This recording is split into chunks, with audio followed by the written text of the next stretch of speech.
folks, it's the Red, and welcome back to the Crash Bandicoot Wrath of Cortex No Damage run. Next up, goodness gracious, songs from the 50s. So this level has quite an atmospheric feel to it. Right off the bat, we can see a window here and giant fireballs being shot off into space. Eventually you can see how this level would really fit into the fire warp room as well. So, but we'll get into that as we get to it. It starts us off with these great sections, which of course are just great. But it's not too terribly bad. There's just a few nitros here, a single robot that you don't really have to worry about. You just sort of climb across and that's about it. But make no mistake, we are on level 24 here, and there's going to be some tricky bits coming up. But again, we'll get to those when we get to them. That's kind of fun there, but yeah, other than that, the greats, they're just kind of here. A way to wade you into the level. Almost as if to get your guard down. Now, these platforms coming up, you might recognize these ones from Crash 3, the futuristic levels. They kind of tilt us to the side and then back front ways. The difference this time is that there's not really any not much of a visual cue to let you know of when they're going to tilt onto their side, so you really need to be alert here. It is also possible to stand on their side, which I don't think you could do in Crash 3. Anyway, bonus time. There's a grate overhead here, but as you can see, you just go right through it, so just ignore it. There's not anything up there, nothing we need anyway.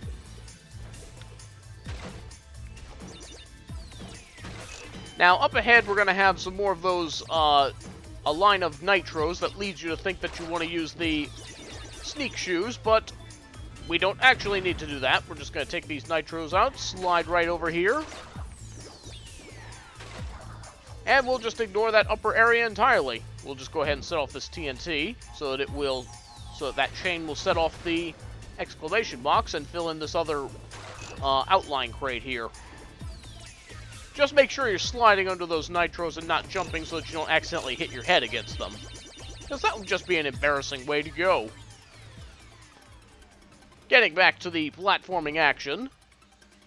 We're just going to wait for this one to go back on front ways, and then we'll jump across. These ones are lined up a little better so that you can jump across without worrying about them all flipping on you at once.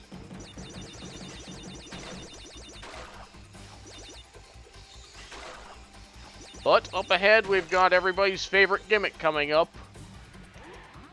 That's right, it's another mech stage, so we're going to hop into this thing, and off we go. We're going to have a couple of robots that we need to get past first. Also, I'd like to point out that since we've gotten the Fruit Bazooka in the last boss fight, the one thing that this robot suit had that regular platforming Crash did not is now gone. This thing is completely useless. Although here it is a little more user-friendly, as we are running away from this giant fireball here, which actually looks more like a gas cloud.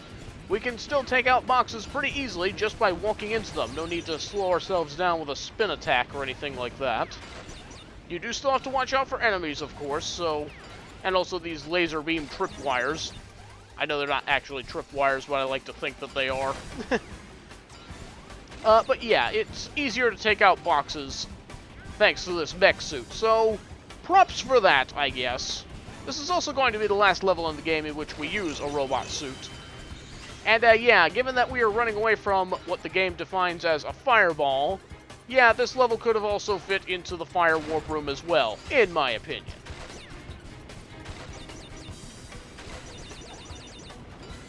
Also, I have to give the game props because every level that has a chase sequence in this, we're always running away from something different.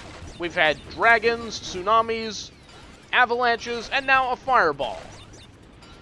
So, yeah, unlike in the other games that have us running away from pretty much the same things, boulders and triceratops or what have you, I commend this game for giving us different things to run away from. Didn't want to get too close to that thing. But here into this later part of the section, things do start getting pretty dark, so make sure you're paying close attention to what's ahead of you. It can be very easy to wind up jumping into something that you did not see coming. Thankfully, a lot of the enemies, the robotic enemies anyway, have some sort of light fixture on them that makes it a little easier to tell what's coming up. This last section here is pretty dark, so once again, just pay attention to where you're jumping and you should be alright for the most part.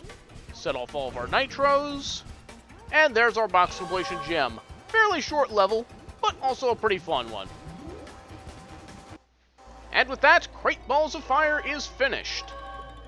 Like I said, it's a short one. It's, well, honestly, this is probably the least offensive use of the robot suit in the game, and also the last time we're going to see the robot suit in the game.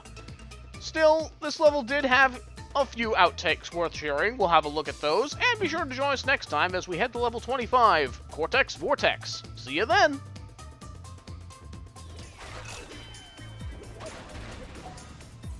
Brilliant! Just brilliant! Now, you might recognize these platforms if you've... I don't know what happened there. So, don't worry about that. There's... oh. Long jumps are long!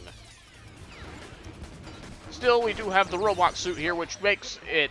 well, never mind. But honestly, this is probably the best use of the mech suit in the game. Never mind! Mech suit is never good.